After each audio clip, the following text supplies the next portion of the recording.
All right, guys, welcome back to another episode of RV Eats with Jenny.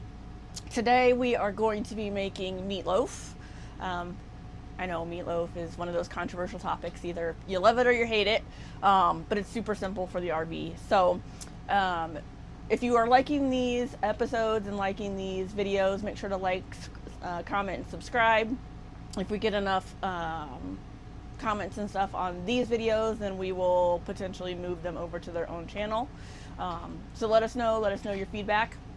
Today we are going to be featuring the Your Home Wonder Oven.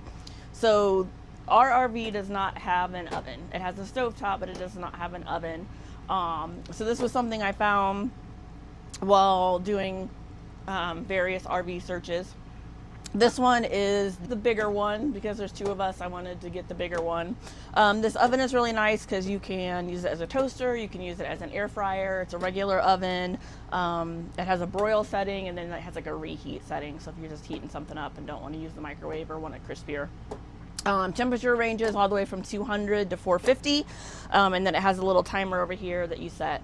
It also has a top thing here that you can put water in, so if you want to steam things, you can add water to that. I also got the additional baking package with it. So it comes with a cake pan, a muffin, a 6-piece like cupcake muffin tin, and then a square baking container. I believe the cookie sheet comes with the original oven. And then also you get, there's actually two of these racks. I have one taken out, and then you have the air fryer basket. So super simple. We've used it a ton. And I just like it, the fact that it's super easy to move around whenever we need to. So check that out. It's on ourplace.com. And like I said, this is the bigger version. So for my meatloaf, I'm gonna, in the bowl, I have 2 pounds of hamburger. This is 80-20. That's just what they had at the store. You can use something a little less fatty if you want. But for meatloaf, I found if you have a little bit higher fat content, it's not as dry. And then we have 2 eggs that I've gone ahead and beaten. We're going to start with approximately 1/4 cup of breadcrumbs. These are the Aaliyah's Panko gluten-free breadcrumbs. And then I have some Kinder all-purpose seasoning. And then we have barbecue sauce. So super simple. We're going to go ahead and just add in all of our ingredients. And like I said, we're going to start with approximately 1/4 cup of breadcrumbs. And then once I kind of get mixing it up with my hands, then I'll be able to figure out if I need to add more or not.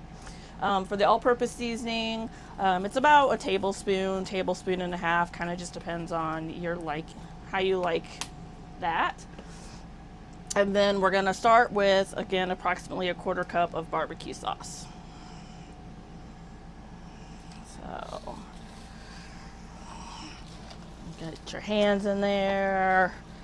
Get everything nice and mixed.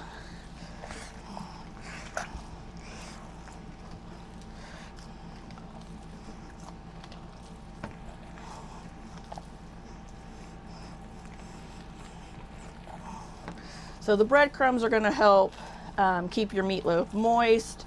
I use barbecue sauce as another added flavor profile. It's actually going to go on the top as well. But you can stick to the traditional ketchup if you wanted. I just like the barbecue sauce. I just think it adds a little bit more flavor. All right, so we've got that nice and incorporated. Feels good to me. I don't think we need to add any more breadcrumbs. There's a little bit left in here. I didn't get them all in. I'll add that all in. Again, get that incorporated. Now I have 2 pans here. One is from the Your Place oven baking set that I got. It's I believe it's a 9x9 kind of cake pan. And then this recipe obviously makes quite a bit because it's 2 pounds of meat. So I have another container. My brother wants some, so. So what I do is I kind of split approximately in half, and then make a big meatball. All right, then I'm going to set it in the pan, and I'm not going to make it the whole length, the whole size of the pan. You need to be able to have room for the grease and stuff to come out, and this will shrink. So I want to get it a little bit thin so the cooking time is cut down.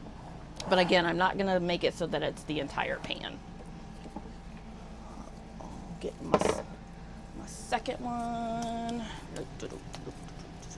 It's a big meatball. All right. So same thing with this pan.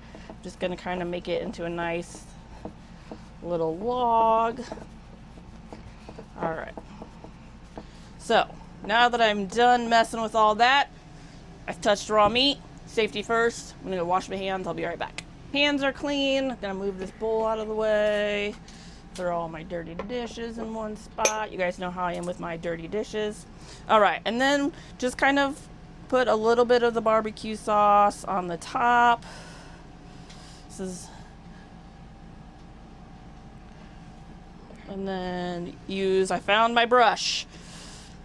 And I use my brush, and I make sure to not only coat the top of the meatloaf, but the sides as well. Kind of helps give it a nice crunchy exterior, which I like on my meatloaf.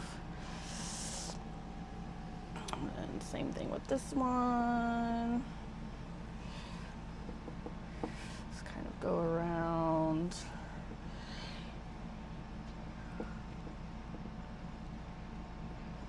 All right, perfect. All right, so I've got that in there. I am gonna set the temperature to 375. I've already got it on bake, and then we're gonna set our timer to about 35 minutes. Now I will tell you this does pull a lot of electricity, so if you won't be able to use this and have it like run a microwave and that kind of stuff at the same time. So we've got that set for about 35 minutes. We'll be back to check on it when the timer goes off. All right, guys, timer went off. So let's check it. For meatloaf, you want it to register on a meat thermometer of 160. I usually make sure it's a little bit over, just like 165, because I don't like raw meat.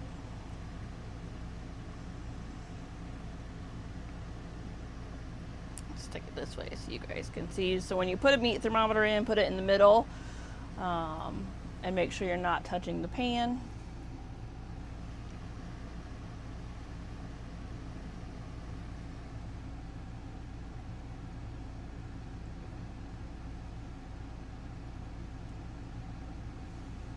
Yeah, so we're essentially right at that 160, so that's fine.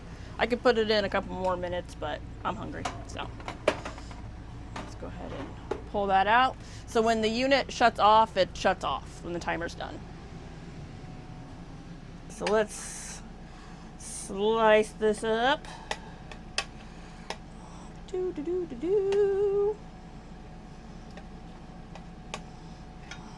I've just paired this with a simple box of au gratin potatoes. Something quick and easy on the stove.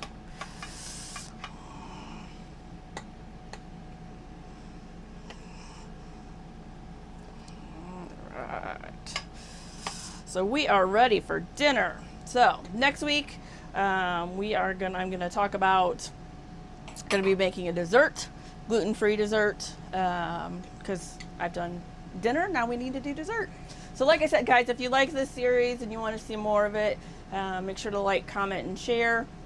And if it gets enough traffic, we will pull it off to its own channel. See you next time.